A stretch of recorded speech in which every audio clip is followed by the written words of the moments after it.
Mr. Kennedy, can we amend the agenda from last meeting to reflect the changes in personnel tabs as discussed in our private?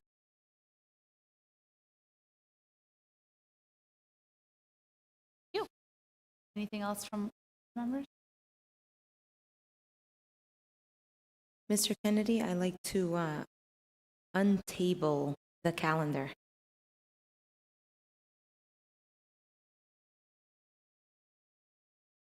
Mr. Kennedy, roll call. Barbosa, Yes. Bathlet, Carvalho, Yes. Chevres, Yes. Yes. Marina Ortega, Yes. Neron, Yes. Sana. Yes. Anything else from anyone? Madam President, Yes, I'd Mr. like Neron. to table an item on the agenda, tab 7A, the second contract.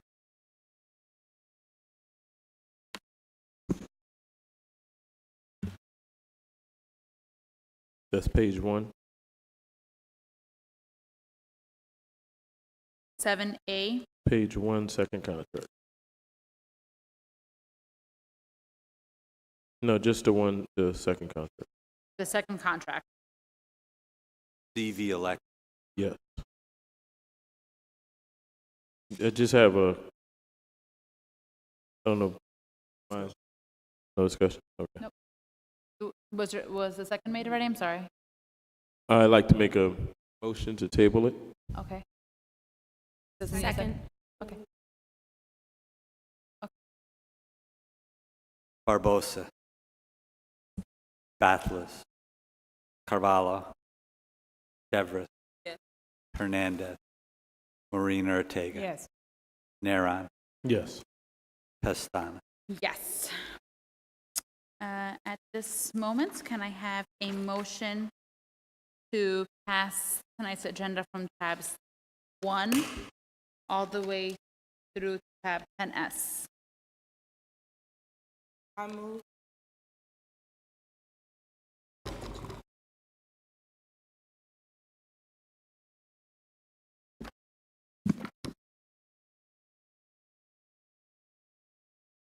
A second. Thank you. Motion has been properly made and seconded. Mr. Kennedy, roll call.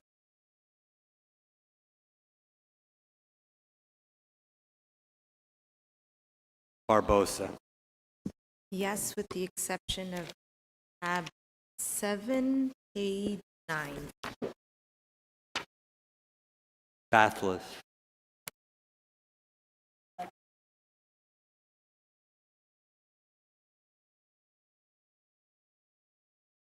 Carvalho,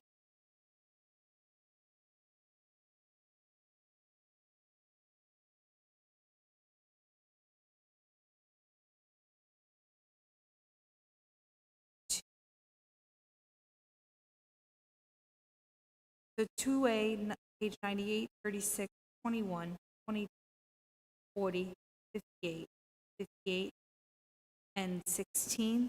And I'd also like and I.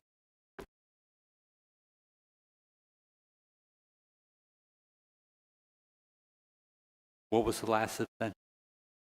10I, resolution. Oh, 10I. Thank you. Chevres, Yes.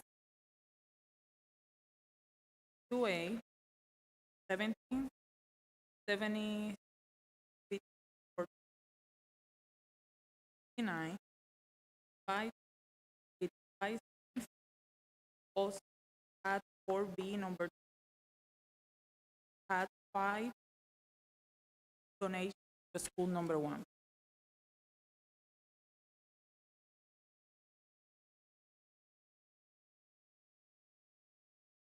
Hernandez,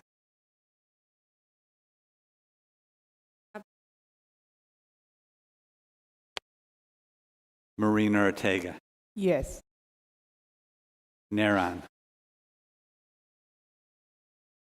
Yes, with exception, abstentions on tab 5, page 2, tab 2A, page 58,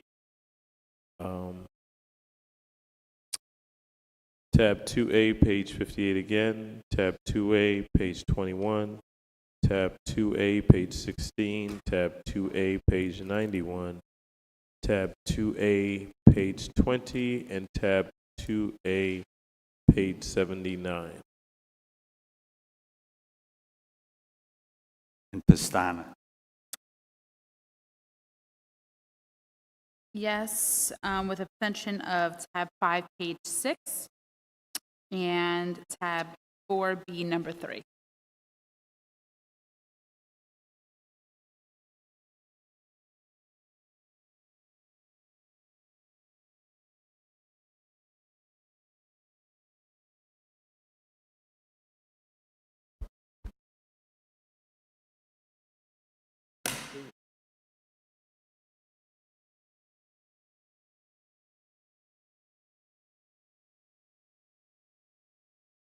One more item. 2019-2020 school budget. Can I have we need a motion. Yes. Can I have a motion to pass 2019-2020 school budget? Before we do it, do we want to clarify some items? There were some questions that were asked Yes, earlier. I'm sorry, Madam We wanted to Superintendent. kind of explain that so that it's clear. Madam Superintendent. Yes. Madam President, can I ask the superintendent to address some of the This evening with regard to clarification needed on the after-school program. Last week I had explained how it was entered into the budget with regard to 2-day or 3-day based on the offerings in our schools. I want to be very clear with everyone, to the community especially. We are offering a 3-day after-school program. It will have different components. You may have 2 days that are for the purpose of academic. It may be 1 day, that 3rd day for enrichment. That 3rd day may be for character education, but regardless, it's a 3-day after-school program. So I hope that clarifies. Thank you. And also just clarification, I guess I can explain around the reduction of certain schools. So as a board, we discussed the reduction of certain budgets that you may have seen. To the public who were able to review the budget, you may see a reduction, but you can correct me, whenever you feel necessary. Where you see a reduction in certain salaries, that doesn't mean the school is losing money. It means that either we've saved money in benefits, so that money is not being implemented, and that money is no longer being added to those teachers' salaries because there's been a reduction in the benefits. But there was another clarification you made in regards to the salaries as well. Yes, the salaries in the schools is a combination of obviously personnel that were in the school with an increase in their projected salary for 1920, but it also in 1819 included stipends for the after-school programs. So as a better accounting control, we moved that budget out of the schools, which is what they call a 15 fund, and we budgeted centrally in the district. So it's the same accounting code, it's just that it's in the district budget as opposed to in the school budget. individual school-based budget. The other thing that you have to take in mind is that the 1819 budget, which was created last year at the time, was based on the people that were in school last December at the salaries. So once again, they took their salaries, bumped it up by, at that point, the contractual agreement with the different bargaining unit. But then you can have somebody that was, say, at the top of the salary guide at 100,000, just for example, retire in 1819. So in 1819, the $100,000 salary was in the budget. Going into 1920, they've been replaced, or they retired, but they've been replaced by somebody, I'd say, on the second step guide. So that means in 1819, we're not going to spend the full amount of the budget. That results in a break between the salaries that were budgeted for and what we're actually paying. So when you roll over to 1920, the 100,000 salary is gone because they retired during 1819. You bring them in at the second step at, say, 60. So it looks like there's a decrease in, well, there is a decrease in budgeted salary in 1920 versus 1819, but the school's not losing money. It's just a mixture of personnel. So when we build the budget in the schools, we take the people, like I said, that are in place right now in 1819 at around in December, and freeze their salaries, add on a anticipated salary increment, and then just add up all the people in that individual school, and that's the salary that budgeted. So to look at the bottom line of a school and say, oh, they're losing money, it's really, you really want to analyze it right, you have to look at individual line item.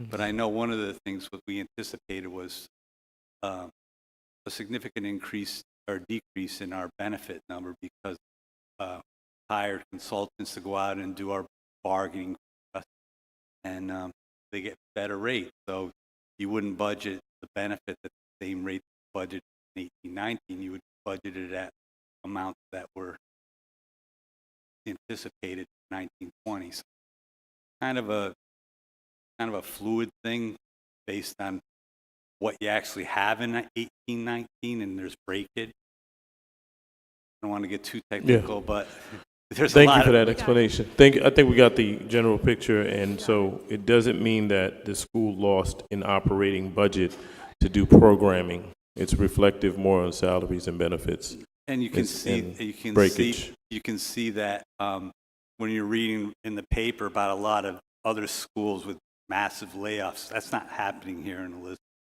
There's no cut in service. Thank you. Thank you, Mr. Kennedy, for that explanation. Anyone else? Sorry, Madam President. Can I go back, Mr. Kennedy, and can I abstain from 10F, please? 10F and 10I.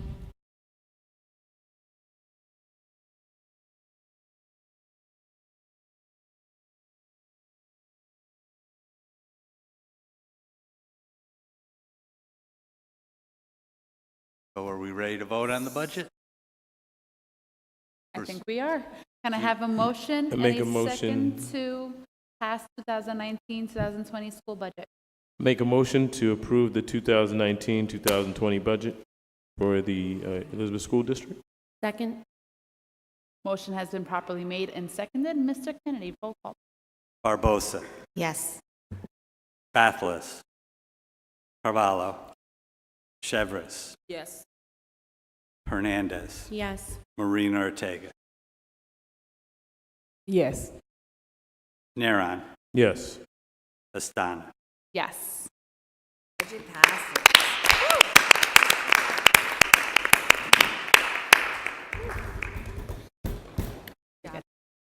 At this time, I am going to ask Madam Superintendent to please play the part as the chief officer and give us our HIV report. Thank you.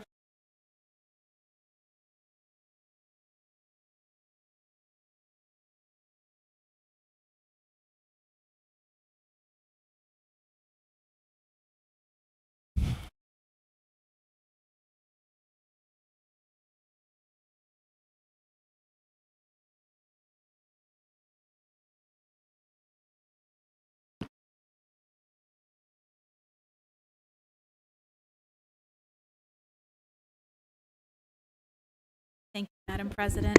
Pursuant to Board Policy 5131.1, harassment, intimidation, and bullying, and New Jersey Statute 18A:37, The results of each investigation shall be reported to the Board of Education no later than the date of the next board meeting following completion of the investigation and include any services provided, training established, discipline imposed, or other actions taken or recommended by the Chief School Administrator.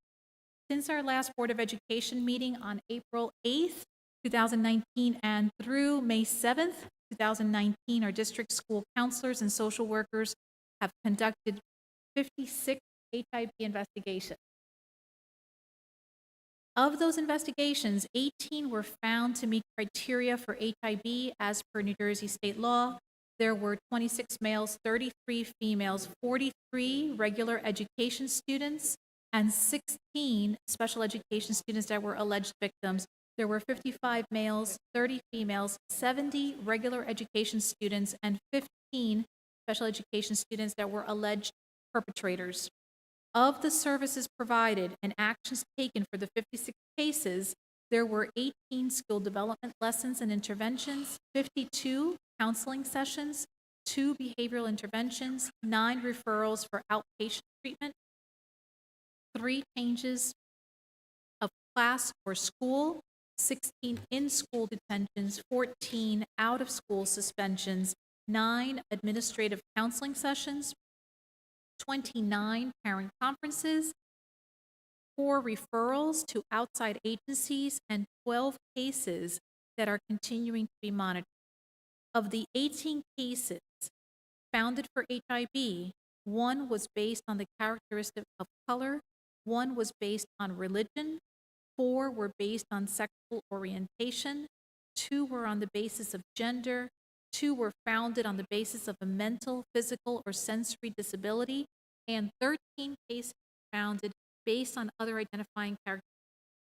HIB statute further requires that at the next regularly scheduled meeting, after board members receive the report of HIB investigations, that the board issue a decision in writing to affirm, reject, or modify the superintendent's decision pertaining to the 36 cases reported to you at the last board meeting, April. In order for you to do so, the packet of investigation summaries from those investigations reported to you at the last board meeting have been provided for you for your review prior to voting. This concludes this month's HIB May board. Thank you very much, Madam Superintendent. Before we conclude tonight's meeting, does anybody have comments? Sure, just want to take this time out to wish all our mothers a very, very happy Mother's Day. To all our moms, mother figures, and grandmothers, and aunts, and big sisters out there, for all the great work and dedication that you do each and every day of your life. So, thank you. Anything else? Pretty much just took it all out of my mouth, Stan. Thank you very much. Seeing that there's no more comments from any one of us, can I have a motion to conclude tonight's meeting? Second.